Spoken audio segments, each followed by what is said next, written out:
जय माता दी दोस्तों, welcome to my channel. Friends, आप सभी को नवरात्रि की ढेर सारी शुभकामनाएं।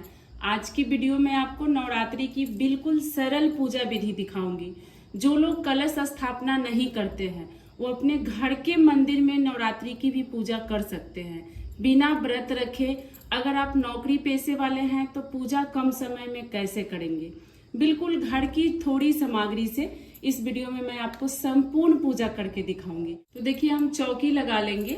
आप गेंदे की फूल की या अक्षत की आसन देकर माता रानी को आप विराजमान करा सकते हैं। तो यहाँ पे जय माता दी, जय माता दी, जय माता दी बोलते हुए माता की प्रतिमा को हम विराजमान करा देंगे। उसके बाद आप गणेश भगवान की भी पूजा कर रहे हैं तो यहाँ पे फूलों का आसन देकर गणेश भगवान को भी विराजमान करा देंगे। हम दीपक प्रज्वलित करेंगे तो थोड़ा सा यहाँ फूल का आसन देकर आप घी का या तेल का दीपक एक प्रज्वलित कर लीजिए। जब तक आप पूजा करेंगे आपका दीपक यहाँ पे जलता रहेगा। माता की प्रतिमा के दाहिने तरफ थोड़ा सा फूल का आसन देकर जल से भरा हुआ आप घर के लोटा रख दीजिए। ये पूजा का प्रतीक होता है, हमें जरूर रखना चाहिए। तो यहाँ माता जी का नाम लेते हुए जय माता दी बोलकर हम रख देंगे। कि हाथ में फूल, अक्षत, लौंग, इलायची लेकर माता की आवाहन कीजिए कि हे माता रानी, बिना कलश रखे मैं आपकी सरल तरीके से यथाशक्ति तथा पूजा करूंगी। आप मेरी पूजा को स्वीकार करना, मेरे घर में वास करना।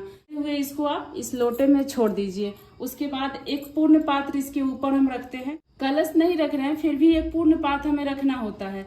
तो आप एक प्लेट में कच्चा चावल रख लीजिए। एक सुपारी को कुमकुम लगा करके माता रानी को दिखाते हुए कि हे माता रानी, हम आपकी आवाहन कर रहे हैं, आपकी पूजा कर रहे हैं, मेरी पूजा स्वीकार करना।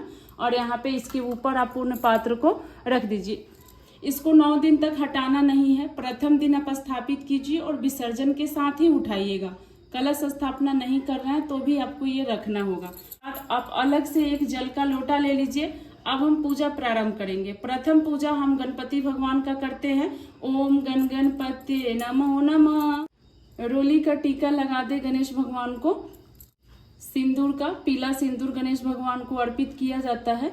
एक लाल पुष्प गणेश भगवान को यहाँ अर्पित कर दे। थोड़ा सा अक्षत हम अर्पित कर देंगे।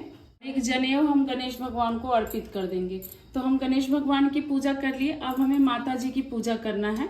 तो जल से स्नान करा दीजिए। भाव रूप हम स्नान करवाते हैं। माता जी को भी कुमकुम का टीका लगाइए। आप ये आपको इसी प्रकार से प्रतिदिन पूजा करना है। प्रतिदिन आपको इसी तरह से पूजा करना है। आप पीला सिंदूर का भी आप टीका लगाइए। माता को चरणों में भी लगा सकते हैं, मस्तक पे भी लगा सकते हैं। आपके हाथ में जो बचेगा सिंदूर आप अपनी मांग भर ले इससे। उसके बाद देखिए, प्रतिदिन माता को हल्दी चढ़ाना है। तो इस तरह से माता के चरणों में भी और मस्तक पे भी हम हल्दी का टीका लगा देंगे। उसके बाद देखिए, इत्र हमें प्रतिदिन माता को इत्र लगाना है। आप रुई की मदद से भी लगा सकते हैं और इस तरह से यहाँ पे दिया होता है, इससे भी आप माता जी को इस तरह से इत्र प्रतिदिन लगाएं। माता को इत्र बहुत अधिक पसंद है। प्रतिदिन हमें माता को इत्र लगाना है। देखिए, लाल अड़हुल की फूल मिल जाए तो माता को प्रतिदिन अर्पित करें। माता को अड़हुल की फूल बहुत पसंद है। फूलों से अच्छे से हार बनाकर भी आप श्रृंगार कर सकते हैं और इस तरह से भी माता को चढ़ा सकते हैं। उसके बाद देखिए, माता को हम चुंदरी ओढ़ा देंगे। तो आप लाल या पीला माता को चुंदरी ओढ़ा दें। माता को चुंदरी ओढ़ा दिए। अब हम माता को हार माला पहनाएंगे। अड़हुल की फूल की भी माला आप पहना सकते हैं, गेंदे की फूल की। इस तरह मोतियों की माला भी आप माता को अर्पित कर सकते हैं। उसके बाद देखिए, माता को प्रतिदिन आप मिश्री का, गुड़ का या बतासे का भोग आप प्रतिदिन अर्पित करें। तो इस तरह से माता को भोग आप प्रतिदिन मिश्री का अर्पित कर सकते हैं। कोई भी ऋतु फल का भोग, आपको मैं बिल्कुल सरल पूजा विधि दिखा रही हूँ। कोई भी ऋतु फल का भोग आप प्रतिदिन अर्पित करें। फ्रेंड्स, यहाँ आप लोग से एक छोटी सी रिक्वेस्ट है, वीडियो को लाइक जरूर कर दीजिएगा और इसी तरह की आसान पूजा विधि हर तीज त्योहार की देखने के लिए चैनल को सब्सक्राइब जरूर कर लीजिएगा। तो इस तरह से आप ऋतु फल का भोग माता को अर्पित कर दे। उसके बाद देखिए, एक पुष्प लेकर आप जो कलश रखे हैं यहाँ पे पूर्ण पात्र, इसकी पूजा करनी है। तो इस तरह से आप जल से अलग से छींटा देते हुए एक पुष्प से प्रतिदिन पूजा कर ले। उसके बाद देखिए, एक पान के पत्ते पे एक फूल वाली लौंग और इलायची प्रतिदिन इसमें रखकर आप थोड़ा सा मिश्री या बतासा रख के माता को छाक लगाएं। इसी को माता को छाक लगाना बोलते हैं। आप लोग पूछ रहे थे कि माता को छाक कैसे लगाते हैं। तो पान के पत्ते पे लौंग इलायची रखकर हम माता को झांक लगाते हैं। अगर आपको पान का पत्ता ना मिले तो कोई आप अपने प्लेट में भी लगा दें और बाद में आप इसको अग्यारी भी कर सकते हैं और अपने बच्चों में भी वितरित कर सकते हैं। तो इस तरह से आप लोग इसका बीरा भी बना के माता को भोग लगा सकते हैं या ऐसे भी इस तरह से लगा सकते हैं। आप इसको अग्यारी भी कर सकते हैं और प्रतिदिन प्रसाद समझ के खा भी सकते हैं। ऐसा नहीं है कि इसको नहीं खा सकते हैं। तो इस तरह से देखिए रक्षा सूत्र का वस्त्र भी अर्पित किया जाता है। माता को चुंदरी और हार आप पहना दिए हैं तो रक्षा सूत्र का वस्त्र आप इस तरह से कलश के ऊपर रख सकते हैं जो आप ये पूजा कर रहे हैं। और ये वस्त्र केवल आपको प्रथम दिन ही रखना है, प्रतिदिन आपको नहीं रखना है। तो आप रक्षा सूत्र का वस्त्र अर्पित करके यहाँ पे आप पूजा कर दे, टीका लगा दे 5 जगह या स्वास्तिक भी आप बना सकते हैं। देखिए कुछ श्रृंगार की सामग्री भी हमें अर्पित करनी होती है। तो आप चाहें तो पूरा 16 श्रृंगार अर्पित कर सकते हैं, नहीं तो इस तरह से चूड़ी, बिंदी, सिंदूर, महावर और नेल पॉलिश माता को जरूर अर्पित करें। मेहंदी भी साथ में ले ले, अभी मैं ली नहीं हूँ। तो इस तरह से आप माता को श्रृंगार की सामान अर्पित कर दे। ये आप प्रथम दिन भी अर्पित कर सकते हैं और आप अष्टमी को भी अर्पित कर सकते हैं। जब आपकी सुविधा बन पड़े तब आप लोग अर्पित कर दे।